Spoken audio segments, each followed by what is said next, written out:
ចាស់មែនតើណយលក់តាំងផ្លូវព្រៃជែកអ្នកណាខ្លះស្លប់ស្គាល់កលឯងកលុកកលៀតនៅម្ដុំបាក់ទូកតាហុងចកាជែកអូយដាក់គ្រឿងត្រាថ្នាំនេះចាក់ដឹងទៅដួលទៅថ្ងៃយប់ហ្នឹងចុងភៅនៅនេះសិតតែក្មេងៗដោយសារតែអាសាទៅញ៉ាំកន្លែងគាត់ច្រើនដងដែរហើយពុកម៉ែបងប្អូនច្បាស់ជាធ្លាប់ឃើញវីដេអូហើយដែលខ្ញុំផុសពីកន្លែងគាត់ណាព្រោះតាហុងចកាជែកនេះគឺគាត់ប្រកែលក់គ្រឿងក្លែមគ្រឿងពៅគ្រឿងកម្រើកអាត្រៀតណានិយាយទៅដូចតុងអីចឹងសឡគាត់តំណងណាគាត់ស្លភ្លាមបែបចាស់ណាជើងចាស់និយាយទៅអ៊ំខ្លះគាត់ធ្វើបុគ្គលិកតាំងពីក្មេងរហូតដល់ចាស់ហើយនៅហាងគាត់នេះឈ្មោះតាហុងចកាជែកហ្នឹងគាត់នៅផ្លូវច្រកទូចមួយនៅម្ដុំក្រោយស្អីគេសាលាសវណ្ណភូមិម្ដុំបាក់ទូកហ្នឹងពុកម៉ែបងប្អូនច្រកទូចមែនតើអ្នកដែលនៅតំបន់ហ្នឹងភាគច្រើនគេអាចស្គាល់ជាពិសេសចាស់ប៉ុន្តែបើក្មេងៗជំនាន់ក្រោយប្រហែលជាលេងស្គាល់ហើយភ្លេចអស់ហើយមិនស្រួលតែកន្លែងគាត់ដូចខ្ញុំថាអញ្ចឹងសិតតែគ្រឿងពៅហើយគ្រឿងរបៀបសាច់គោរបៀបតសៃកែងរបៀបស៊ុបគោរបៀបឆាតសៃកែងអីចឹងនិយាយទៅគ្រឿងមនុយរបៀបក្លែមក៏មកនៅកន្លែងគាត់អត់ខ្វះសិតតែមនុយក្លែមហើយដូចស៊ុបចឹងរបៀបមានស៊ុប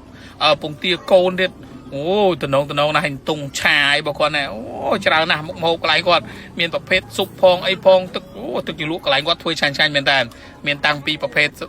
កែបប្រភេទជាស៊ុបគោមានស្មងគោអីពៅដូចខ្ញុំថាអញ្ចឹងមកកន្លែងគាត់មិនខ្វះទេរបស់ពៅណាតាហុងចកាជែកទីតាំងមកគាត់សាមញ្ញទេលក់លើ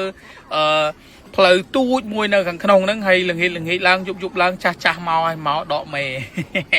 ម៉ួយគាត់ច្រើនណាតាហុងចកាជែកដោយសារតែនៅហ្នឹងលើកមុនព្រៃជែកសុតអ្នកទាំងអស់នេះកាលពីមុន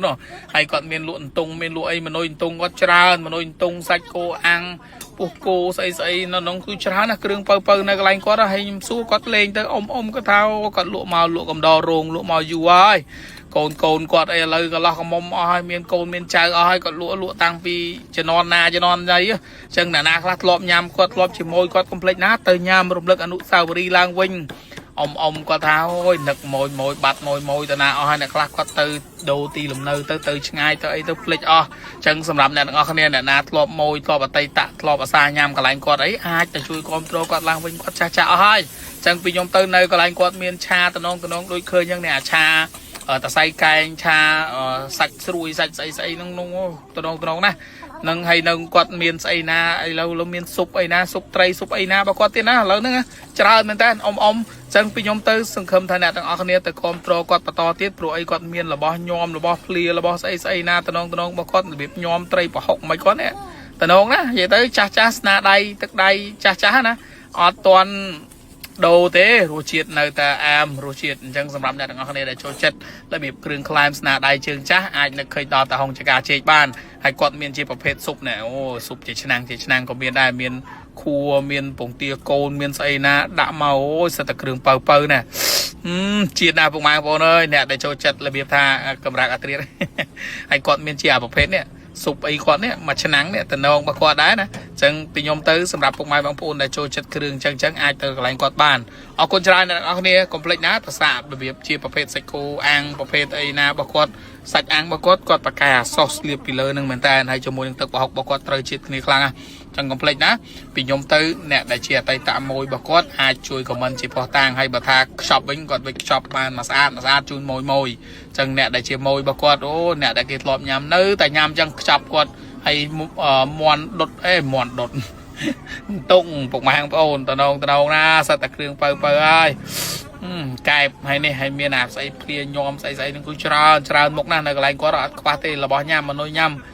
សម្បូរបែបមែនតើសិតតែគ្រឿងដាក់ជាមួយនឹងគ្រឿងជាក់បានណានិយាយទៅគាត់លក់ឥឡូវគឺច្រើនគ្រឿងក្លែមហើយបើថាស៊ុបវិញណាមួយឆ្នាំងនឹងដាក់មកពេញបឹបជាតិណាហត់គ្រូកមកនិយាយពីថាមានកម្លាំងព្រឹសតែម្ដងអញ្ចឹងសម្រាប់ពុកម៉ែបងប្អូនដែលនឹក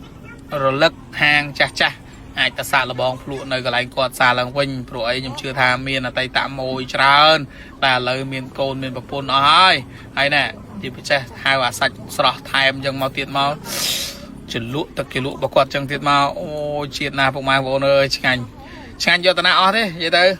ទឹកស៊ុបអីហើយបើថាបានញ៉ាំអញ្ចឹងហើយកុំភ្លេចណាគ្រឿងជាក់នេះស្រាថ្នាំត្រាំផ្ទាល់ដៃស្នាដៃរបស់តាហុងចកាជែក